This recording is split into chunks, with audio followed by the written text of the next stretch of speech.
नमस्कार मंडळी, पुन्हा एकदा आपल्या यश अँड मॉम चॅनलवरती तुम्हा सगळ्यांचं खूप खूप मनापासून स्वागत करते। आज आपण बनवतोय गव्हाचे गुलाबजाम। बऱ्याच वेळा गव्हाचे गुलाबजाम बनवत असताना खूप साऱ्या चुका होत असतात आणि मग आपले गव्हाचे गुलाबजाम अगदी परफेक्ट बनत नाही। पण आज इथे एक अशी परफेक्ट तुमच्याशी मी रेसिपी शेअर करत आहे। अगदी छोट्या मोठ्या टिप्स सांगितलेल्या आहेत आणि खूप साऱ्या बारीक बारीक गोष्टी आहेत, त्याच्यामुळे अजिबात तुमचे गव्हाचे गुलाबजामुन अगदी पहिल्या वेळी जरी बनवत असाल तरी सुद्धा ते चुकणार नाही। तर इथे बघा, बऱ्याच वेळी प्रीमिक्सचे गुलाबजामुन आपण बनवतो, तर बऱ्याच वेळी प्रीमिक्स नसतं, मैदा नसतो, बेकिंग पावडर नसते, मिल्क पावडर नसते। अशा वेळी तरी सुद्धा तुम्ही हे गुलाबजामुन बनवू शकता फक्त गव्हाच्या पिठापासून। तर तुम्ही पूर्ण गव्हाच्या पिठापासून बनवलेले रसरशीत गुलाबजामुन सुरुवातीला मी तुम्हाला दाखवलं, अजिबात कडक झाले नाहीत, मऊ मुलायम रसरशीत पाक मुरलेले गुलाबजामुन आज इथे आपण बनवतोय। गुलाबजामुन तुम्ही पाहिला, अजिबात आतमधून कुठे कच्चा राहिला नाही, अगदी रसरशीत गुलाबजामुन तयार झालेला आहे। अगदी तो एका हाताने कट केला तरी सुद्धा सहज कट झालेला आहे। तर रेसिपी सुंदर आहे, सोपी आहे, शिवाय आपल्या भरपूर उपयोगाची आहे, त्यामुळे रेसिपी संपूर्ण पहा, व्हिडिओ कुठेही स्किप करू नका। चला तर मग रेसिपीला सुरुवात करूया। त्याआधी सुरुवातीला आपल्याला एका भांड्यामध्ये, ज्याच्यामध्ये आपल्याला पीठ मळून घ्यायचं आहे, त्याच्यामध्ये आपल्याला 1 कप गव्हाचं पीठ घ्यायचं आहे। कपाचं किंवा वाटीचं प्रमाण तुम्ही एकाच भांड्याने सेट करू शकता। जसं की कपाचं केलं असेल तर कपानेच तुम्हाला पीठसुद्धा घ्यायचं आहे, बाकीचं सगळं साहित्य कपानेच घ्यायचं आहे, त्याच्यामुळे अजिबात आपली रेसिपी कुठे फसणार नाही। आणि हो, शिवाय आता रक्षाबंधन येतोय, तर बहिणी नक्कीच आवडीने भावासाठी तुम्ही हा पदार्थ गव्हाच्या पिठापासून बनवू शकता। त्यांना समजणारसुद्धा नाही हे प्रीमिक्सपासून बनवलं आहे की अगदी खवा, मावा, बेकिंग पावडर याच्यापासून बनवलेलं आहे, कुणाला विश्वास बसणार नाही, त्याच्यामुळे रेसिपी शेवटपर्यंत पहा। तर इथे बघा, 2 चमचे आपल्याला तूप घालून घ्यायचं आहे। 1 कप गव्हाचं पीठ छान चाळून घेतलं, त्याच्यानंतर त्याच्यामध्ये 2 चमचे तूप घातलेलं आहे। अगदी बघा, चवीनुसार किंचितसं मीठ घालायचं आहे, अगदी गोडाचा पदार्थ आहे म्हणून चिमूटभर मीठ घातलं। त्याच्यासोबतच त्याच्यामध्ये आपल्याला घालायचं आहे वेलची जायफळ पावडर, तर वेलची जायफळ पावडर अर्धा चमचा घातलेली आहे। सोबतच आपल्याला त्याच्यामध्ये सोडा घालायचा आहे, जो की आपला खाण्याचा सोडा असतो, तो सुद्धा आपल्याला पाव चमचा घालायचा आहे, त्याच्यापेक्षा कमीसुद्धा तुम्ही थोडंसं वापरू शकता। इथे बघा, 2 चमचे जी आपली 1 लिटर दुधावरची साई असते तर ती वापरलेली आहे। साई वापरत असताना इथे फ्रेशच वापरा, जी जास्त दिवस स्टोअर करून ठेवलेली फ्रीजमध्ये शाई असेल तर ती तुम्ही वापरू नका। तर बघा, आपल्याला सुरुवातीला इथे मी आपला व्हिडिओ थोडा मोठा होतोय, काहीच हरकत नाही, पण खूप साऱ्या बारीक बारीक टिप्स आहेत, त्याच्यामुळे बघा, जेव्हा सर्व मिश्रण आपण एकत्र करतो त्यावेळी अगदी आपल्याला हे सर्व कोरडं थोडं थोडं करून कोरडं करून घ्यायचं आहे। आता हे सर्व बघा, इथे अगदी व्हिडिओत मी तुम्हाला दाखवते हातावरती, या पद्धतीनं आपल्याला सर्व पीठ ड्राय करून घ्यायचं आहे। तर सुरुवातीला आपल्याला 2च चमचे याच्यामध्ये दुधावरची साई वापरायची होती, बाकीचे जिन्नस तर मी तुम्हाला डिस्क्रिप्शन बॉक्समध्ये सर्व साहित्य दिलेलं आहे, त्याच्याबरोबर आता तुम्ही बघू शकता सर्व अगदी ड्राय करून घेतलेलं आहे। आता हे सर्व मिश्रण आपल्याला पूर्ण वाटायची जी चाळण असते तर त्याच्यामध्ये थोडं थोडं करून घालायचं आहे आणि या पद्धतीनं आपल्याला सर्व बघा चाळून घ्यायचं आहे। अगदी या पद्धतीनं करून घेतलं की जे आपलं पीठ तयार होणार आहे ते अगदी सेम प्रीमिक्स जसं असतं त्या पद्धतीचं इथे हे पीठ बनवून तयार होतं। ज्यावेळी याच्यामध्ये तूप आणि हे मलाई वगैरे मिक्स केली आणि जेव्हा ड्राय करत गेले तेव्हा त्याचा जो वास होता स्मेल होता तो खूप सुंदर, जे आपण विकतचं प्रेमिक्सचा स्मेल असतो अगदी तसा स्मेल याचा येत होता. हे जे भरपूर सारं आता बघू शकता गाठी गुठळ्या नाहीत, अगदी छान ड्राय केल्यामुळे आणि चाळून घेतल्यामुळे प्रीमिक्स तयार झालं आपलं गुलाबजामुनचं. या पद्धतीनं तुम्हाला अगदी जवळून हातावरती दाखवलं. अगदी छान कलरसुद्धा आलेला आहे आणि वाससुद्धा मस्त पसरलेला होता सगळीकडे. या पद्धतीनं आपल्याला हे प्रीमिक्स बनवून घ्यायचं आहे. जसं सांगेल तशीच प्रोसेस केली की आपले गुलाबजामुन अजिबात कुठे फसत नाहीत. आता आपल्याला याच्यावरती अर्धा कप दूध लागणार आहे. इथे तुम्ही दूधसुद्धा वापरू शकता किंवा मग जर तुमच्याकडे जास्तीची मलाई असेल, साई असेल दुधावरची, तर तीसुद्धा तुम्ही इथे वापरू शकता. बघितलं तुम्ही, अजिबात आपण इथे कोणतंही एक्स्ट्राचं साहित्य जसं की बेकिंग पावडरसुद्धा वापरलेली नाही. बेकिंग पावडर नाही, अगदी गव्हाचं पीठ आणि काही घरातले छोटे मोठे जिन्नस आहेत ते यूज करून आपण आज इथे गुलाबजामुन बनवतो आहे. अगदी थोडं थोडं आपल्याला याच्यावरती दूध घालायचं आहे. सुरुवातीला तर मी 2 चमचे दुधावरची साई अजून माझ्याकडे शिल्लक होती, म्हणजे एकूण 4 चमचे होती. तर आपण जेव्हा चाळायच्या पहिलं 2 चमचे घातली आणि नंतर पीठ चाळून घेतल्यानंतर 2 चमचे घातली साई मी. आणि या पद्धतीनं बघा ड्राय करून घ्यायचं आहे. अगदी 1-1 चमचा आपल्याला याच्यामध्ये घालायचं आहे, दूध किंवा साई असेल तर. आणि छान या पद्धतीनं ड्राय करत करत मगच आपल्याला पीठ बनवून घ्यायचं आहे.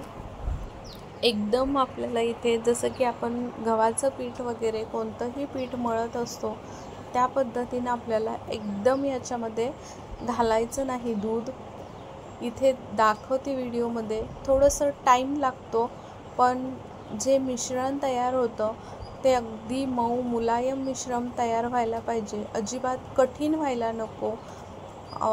तर या पद्धतीनं बघा ड्राय करत करत छान अगदी मळून घेतलेलं आहे. ज्या पद्धतीने व्हिडिओत दाखवलं आहे त्या पद्धतीनंच आपल्याला हे मिश्रण बनवून घ्यायचं आहे. हातावरती सुद्धा मी तुम्हाला दाखवते किती सॉफ्टनेस आलेला आहे पिठाला, मुलायम पीठ तयार झालेलं आहे.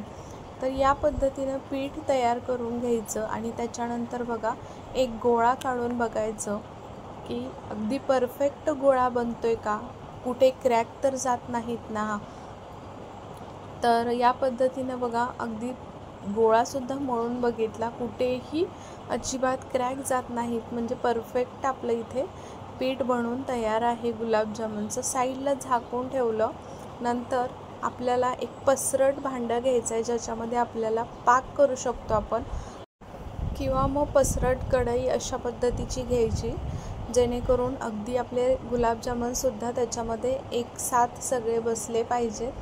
तर बघा 1 कप साखर घेतली, 1 कप पाणी घालायचं आहे. आपल्याला इथे पाक बनवायचा आहे, तो पण 1 तारी 2 तारी पाक बनवायचा नाही, फक्त चिकट आपल्याला पाण्यामध्ये साखर विरघळवून घ्यायची आहे. त्याच्यानंतर अर्धा चमचा वेलची पावडर टाकली, जायफळ वेलची पावडर, आणि इथे काही अर्धा केशरचे धागे टाकलेले आहेत. आता पाण्यामध्ये साखर छान विरघळलेली आहे. त्याच्यानंतर आपल्याला त्याच्यामध्ये थोडंसं लिंबाचा रस टाकायचा आहे. आता लिंबाचा रस टाकल्यानंतर काहीशी मळी वगैरे आली असेल वरती तर ती या पद्धतीनं बघा काढून घ्यायची गाळण्याने. जर सुरुवातीला तुम्ही काढून घेतली आणि मग केशरचे धागे टाकले तरीही चालेल. आता इथे केशरचे धागे टाकूनसुद्धा अगदी केशरचे धागे ते सर्व तळालाच जातात, त्याच्यामुळे वरच्या वर आपण या पद्धतीनं काढू शकतो. तुम्ही बघितलं बऱ्यापैकी निघालेली आहे, अगदी फ्रेश अगदी छान असं पाक आपला तयार झालेला आहे. आणि पाकसुद्धा मग साईडला ठेवून झाकून ठेवायचा. त्याच्यानंतर इथे आपल्याला गोळे बनवायला घ्यायचे आहेत. तर पीठसुद्धा बघू शकता मस्त मुलायम आहे, पटकन गोळे वळले जातात, अजिबात कुठे गोळे बनवत असताना क्रॅक जात नाहीत. तर या पद्धतीनं बघा सर्व गोळे आपण इथे बनवून घेतो आहे. तर 1 कप गव्हाच्या पिठामध्ये इथे 25 ते 30 गुलाबजामुन बनवून तयार होतात. तर आता आपल्याला तेलसुद्धा कडकडीत गरम करून घ्यायचं नाही, मीडियमच गरम असावं तेल गुलाबजामुन जेव्हा सोडतो त्यावेळी आपल्याला गॅसची फ्लेम ही मीडियम ठेवायची आहे आणि medium to low to medium फ्लेमवरती आपल्याला सर्व गुलाबजामुन तळून घ्यायचे आहेत. जेव्हा आपण तेलामध्ये गुलाबजामुन टाकतो त्यावेळी लगेच आपल्याला चमचा लावायचा नाही, थोडेसे सेट होऊ द्यायचे आणि त्याच्यानंतर अशा पद्धतीनं चमच्याने हलवत राहायचं आहे, जेणेकरून सर्व बाजूनी कलर छान येईल. इथे बघू शकता 1-2 मिनटानंतर छान कलर यायला चालू होतो. जेव्हा गुलाबजामुनला अशा पद्धतीनं कलर यायला चालू होतो त्याच्यानंतर मग तुम्ही गॅसची फ्लेम वाढवून थोडेसे कलर डार्क होईपर्यंत तळून घेऊ शकता. तर या पद्धतीनं इथे बघू शकता खूप असे छान गुलाबजामुनला कलर आलेला आहे. तेलामध्ये कुठेही विरघळत नाहीत किंवा अजिबात कडक झालेले नाहीत. साईज तुम्ही बघू शकता, सुरुवातीची जी साईज होती गोळी बनवलेली आणि तळून घेतल्यानंतर थोडेसे फुगलेले आहेत, म्हणजे आपले गुलाबजामुन छान रसरशीत होणार आहेत. जेव्हा ते फुगत नाहीत, गठ्ठा राहतात, त्यावेळी चांगल्या प्रकारे फुगले जात नाहीत किंवा रसरशीत होणार नाहीत पाकामध्ये. तर अशा पद्धतीनं दोन्ही बॅच आपल्या काढून घेतलेल्या आहेत आणि लगेच आपल्याला काढून घेतल्या पाकामध्ये घालायचे आहेत. तर आता हा पाक थोडासा गरमच होता, तर झाकूनच ठेवलेला होता. झाकण काढून छान पाकामध्ये चमच्याने हलवून घ्यायचे, सर्व बाजूनी पाक त्याला लागला पाहिजे. आणि आता अजून एक स्टेप म्हणजे गव्हाचे गुलाबजामुन आहेत, त्याच्यामुळे आपल्याला इथे थोडंसं गुलाबजामुन घातल्यानंतर पाकाला एक छोटीशी उकळी काढून घ्यायची. जास्तसुद्धा पाक उकळवायचा नाही, नाहीतर आपले गुलाबजामुन पूर्णपणे पाकामध्ये विरघळून जातील. त्यासाठी फक्त हलकेसे पाकाला बुडबुडे यायला लागले, पाक थोडासा गरम करायचा आहे, त्यासाठी गॅसवरती ठेवला होता आणि नंतर थोडेसे बुडबुडे यायला लागल्यानंतर गॅस बंद करून बघा या पद्धतीनं आपल्याला 2 तासासाठी सेट करून घ्यायचं आहे. थोडंसं जास्त टाईमसुद्धा लागू शकतं, पण अगदी अर्ध्या तासामध्ये आपल्याला अंदाज येतो, छान फुगायला चालू होतात. अर्ध्या तासानंतर थोडंसं थंड झाले की मग झाकून ठेवायचे आहेत आणि झाकून ठेवून 2 तास छान मुरवून घ्यायचे. इथे गुलाबजामुन 2 तास झाले होते आणि गुलाबजामुन एक बघू शकता आता कढई आपण खाली काढून घेऊन छान या पद्धतीनं बघा अगदी रसरशीत मऊ गुलाबजामुन तयार झालेले आहेत. अजून थोडेसे पाकामध्ये मुरले की मस्त तयार होणार, पण तुम्हाला जितका वेळ ठेवायचा आहे तितका वेळ ठेवू शकता. एक कट करून सुद्धा दाखवते, बघू शकता. बरोबर 2 तासानंतर या पद्धतीने असे मऊ रुसरुशीत मुलायम गुलाबजामुन इथे आपले तयार झालेले आहेत. अगदी कुठेही गुलाबजामुन बघा क्रॅक गेलेला नाही किंवा अजिबात विरघळलेला सुद्धा नाही. अतिशय सुंदर रसरशीत गुलाबजामुन तयार आहेत. तर या रक्षाबंधनला तुम्हीसुद्धा आपले हे गव्हाचे गुलाबजामुन नक्कीच बनवू शकता. घरच्या साहित्यांमध्ये कोणतंही बाहेरून साहित्य आणण्याची अजिबात गरज नाही, शिवाय कुणाला कळणारसुद्धा नाही. इतके हे परफेक्ट गुलाबजामुन बनवून तयार होतात. अगदी माझ्या घरी तर विश्वाससुद्धा बसला नाही. घरच्यांना तर वाटलं की मी प्रेमिक्स आणून प्रेमिक्सचेच बनवलेले आहेत, पण जेव्हा मी सांगितलं तर तेव्हा त्यांना अजिबात विश्वास बसला नाही की मी गव्हाच्या पिठाचे गुलाबजामुन एवढे सुंदर बनवलेले आहेत. तुम्हीसुद्धा नक्कीच या रक्षाबंधनला या पद्धतीने गुलाबजामुन बनवून बघा आणि तुमचे अनुभव माझ्यासोबत शेअर करायला अजिबात विसरू नका. तर तुम्हाला आजची ही गुलाबजामुनची रेसिपी कशी वाटली ते मात्र जरूर कमेंटमध्ये कळवा. आपल्या चॅनलवरती कोणी नवीन असेल, अजून सबस्क्राईब केलं नसेल तर नक्की चॅनलला सबस्क्राईब करून घ्या. व्हिडिओला एक लाईक करा आणि आपली ही रेसिपी जास्तीत जास्त लोकांपर्यंत शेअरसुद्धा करा. माझे व्हिडिओ तुम्ही संपूर्ण पाहता त्याबद्दल खरंच खूप मनापासून धन्यवाद.